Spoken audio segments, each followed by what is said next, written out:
All right. Good morning, everybody. Thank you for joining me. Today's Ask the Trainer, we're going to go over all different fitness trackers that are on the market today. They just so happen to be the most trending and popular item in fitness. So, what we're going to do today is basically just kind of break down what you should be looking for as far as, I can't tell you exactly what to get because everyone's going to be so different, just like every workout's going to be different based on uh, basically everything I'm about to go over right here, but I'm going to try to steer you into certain fitness trackers, maybe just a general smartwatch that'll fit exactly what your goals are. So some things to consider when you're in the market for, a fitness tracker is, what are your budget? Because these are going to range anywhere from $55 to close to $400, as you're going to see with the ones that I'm going to cover today. Just your general fitness and wellness goals and your experience. So basically what I mean by that is someone who doesn't really exercise regularly or hasn't really ever done so before but is just getting started is probably going to buy a completely different fitness tracker as someone who's been uh, exercising for a long, long time, has a lot of experience, is maybe even still an athlete that competes in different competitions. The next part is just your compatibility. So some of the ones that we're going to go over today are only compatible with iOS's or Apple Macs. Some of them are only compatible with Android devices, and some of them can cross platforms. So that's something you're going to want to look at. The other part is functions. You're going to see that it is 2020, and fitness trackers have been around for some times now. So a lot of the functions are pretty mutual, and they're going to have just an excessive amount of functions that they can do. You'd be amazed as to what they can do these days. Fitness trackers versus smartwatch. So I'm pretty much just talking about fitness trackers, whereas there's a lot of other smartwatches out on the market today, which are a little bit more expensive, more geared towards being stylish and functional as opposed to actually tracking uh, different fitness variables.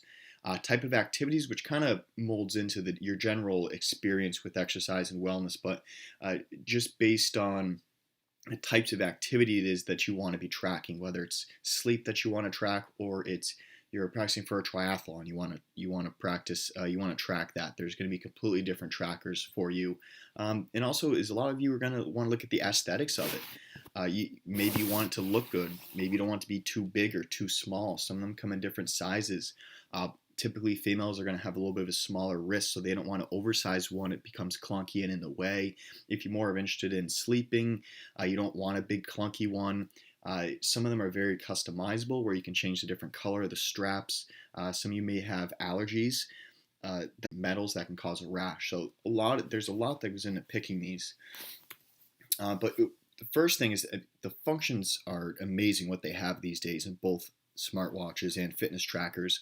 And maybe 5, 10 years ago, they didn't all have these, but every one that I'm going to go over today, and unless you're buying an extremely cheap one, under $40, they're all going to have these basic functions. So they're all going to have sleep tracking, which is one of the major reasons why I actually got mine. So if you're sleeping from 10 o'clock at night to 6 in the morning, it doesn't necessarily mean you're actually sleeping 8 hours. So it's good to know exactly, at what time you were in REM sleep. Sleep tracking is a function on all fitness trackers these days, along with waterproof. And once again, I'm excluding those that, you might be able to get for pretty cheap on Amazon or Walmart for, $50 or under. Some of those might not have some of these capabilities, but basically everyone has these functional. So the waterproof, where you can go swimming with it, you can take a shower with it, you can wash your hands with it. Text and phone call viewings. Some of the fitness trackers these days don't allow you to don't have a speaker on them, so you can't actually respond to the text or take a phone call on them. I know mine, I can't. However, I can read a text, I can view a phone call, and actually I can answer my phone call if I have earbuds in, and a stopper and a time watch, which is probably the most used function for me personally on mine, but they all have this involved there. So for any of you looking for interval timers with high intensity interval training, Tabata, just different work intervals, rest intervals, this is for you. I even use mine when I put something in the oven or on the grill and I want to time exactly how long it should be in there. I just hit that and then it buzzes. Instead of hearing this loud, obnoxious alarm going off, your just wrist kind of buzzes a little bit. So that's a little function that goes overlooked but is key with everyone. So in no specific order, I'm going to break down, I believe it's six of them. Okay. And I'm going to basically say the pros and cons and who would kind of fit with this watch. Okay. So the first one is this, hopefully I'm saying it right, Yamaya. Yamaya smartwatch. So I got to be completely honest with you. I'd never heard of this one until I started doing a lot more research, and I've actually been kind of blown away by basically everything, the amount of functions it has, the price that it is at, and the aesthetics that it's at. So, I mean, this is best for someone who is just starting to get into it, maybe has never had a smartwatch or a fitness tracker before. They don't exercise a whole lot, or maybe not very vigorously, and they're just trying to get exposure to a fitness watch. This is best for your budget. It's only going to be 55 bucks. You can probably get a little bit under. Pretty customizable. You can see that silicone strap. You can actually change out to be different colors, different lengths. It even has heart rate tracking, which a majority to, if not all of them, have these days, and blood oxygen monitoring, which is incredible for a smartwatch that's only 55 bucks or under. The 10-day battery life is actually the best that you're going to see out of all the ones I'm going to cover today. And of course, it's waterproof, so you can wear it with showering or swimming. And this is going to compose all the functions that pretty much all the other ones have. So this is actually a great option for nearly anyone, but especially those that maybe aren't really sure about, just jumping in and spending $300, $400 on a watch. The next one is your Samsung Galaxy Active 2. So as I was talking about the compatibility factor, for those of you that have an iPhone or a Mac, which probably majority of you out there, the Samsung Galaxy Active 2 is probably not going to work for you because it's only compatible with Android. The major pro for these is they're extremely customizable. The clock faces even come in two different sizes, which you can't see on this picture to the right, but they come in a bigger screen and a smaller screen. So based on your size wrist, you can actually get one that fits you better. There's so many different, as you can see in this, different faces of the watch that you can change, whether it's a digital or analog clock, or exactly what functions you want to show on your home screen, along with the different colors and styles of the wristband. This is going to be, a little more on the expensive side, but you can get it for under $270. And this is more of a smartwatch. So this not only does about everything you want to do with fitness tracking, but it is a full-out smartwatch. It does all those phone capabilities. It gives you personalized feedback on your fitness. So this is including with sleeping, with exercising, with your steps. It's going to give you feedback personalized to exactly what you're doing, whether you need to, whether it notices your intensity has increased, or your heart rate has increased, or your workout, you haven't been working out this week, you've been working out harder. It's going to give you feedback and give you a summary of your fitness over the week, the month. So that's one of the major parts about this, is going to give you that exercise feedback.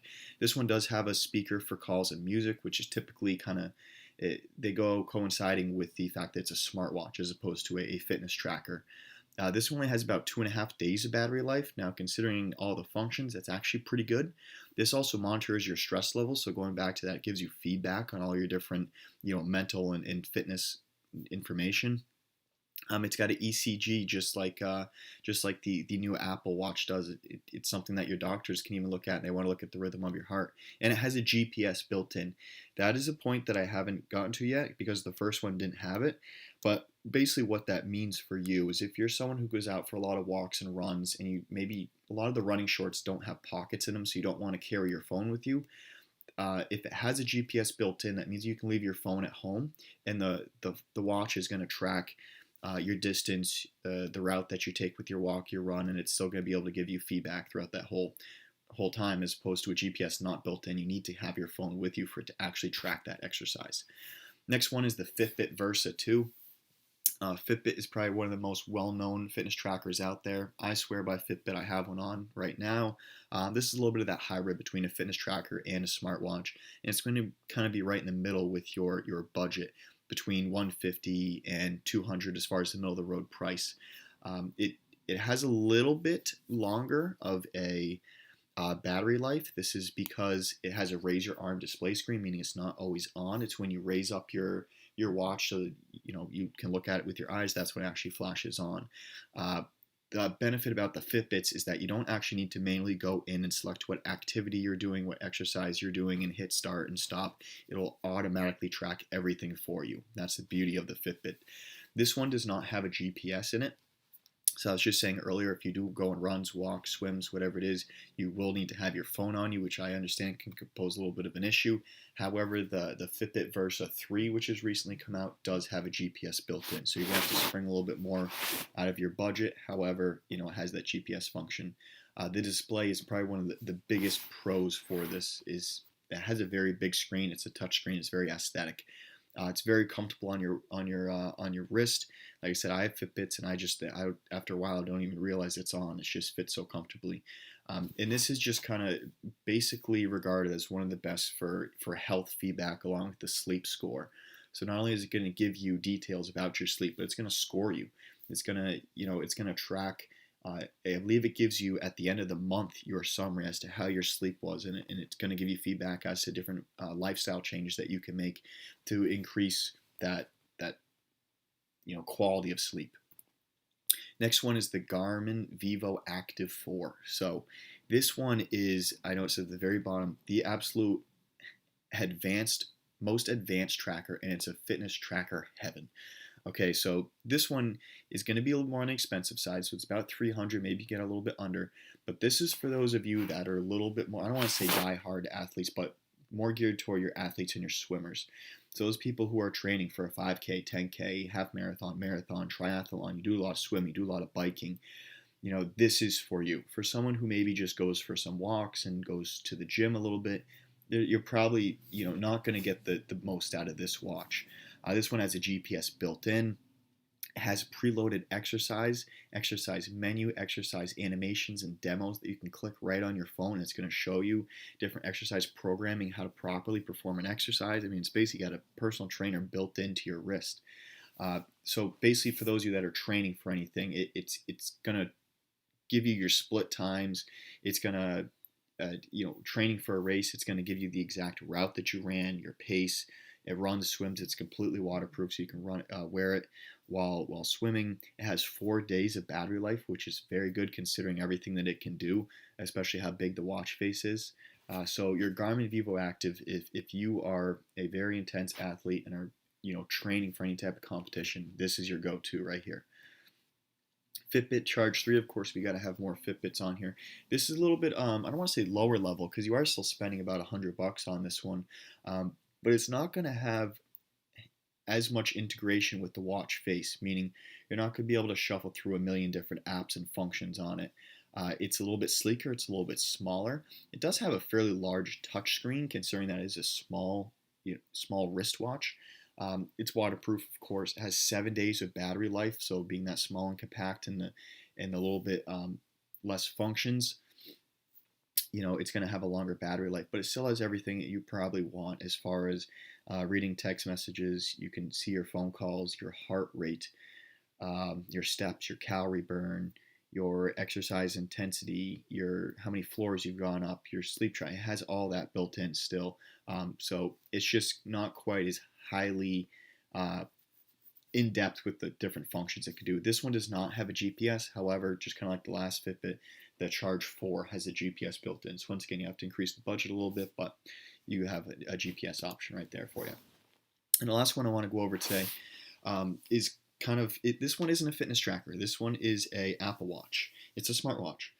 The Apple Watch Series 5, this one's going to be a little bit more expensive, and this one's only compatible with the Apple iOS. Okay, this one is, this has basically everything that you want, though, because once again, it's a smartwatch as opposed to a Fitbit tracker. It's 34 different customizable screen displays. You can stream Apple Music right on it. It has a speaker. You can answer your phone calls, you can text. It has just an amazing amount of features. Basically, it's your iPhone on your wrist. But it also has the extreme fitness tracking capabilities that basically combined of everything that we talked about with all the other trackers. It has built into this one, as of course you see with the price. And this one only has about 18 hours of battery life. You compare that to the Garmin, which can do quite a bit of the same as far as the fitness tracking. That has close to 2.5 days. So I'd say the battery life is probably the major con with this one. However, you can't really go wrong with it. So That's kind of my breakdown of six of the major ones on the market and the best graded ones and the most functional ones.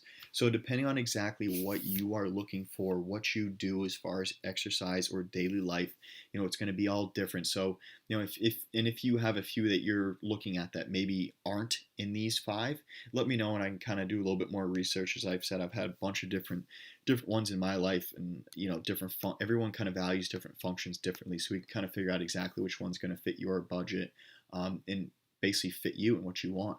So hopefully learned a little bit about different fitness tracking devices, and it's the hottest, most trending thing these days on that list of 2020 fitness trends. So if you don't already have one or you want to learn more about yours, feel free to look it up, and there's just so much out in the market today. All right, guys, thank you.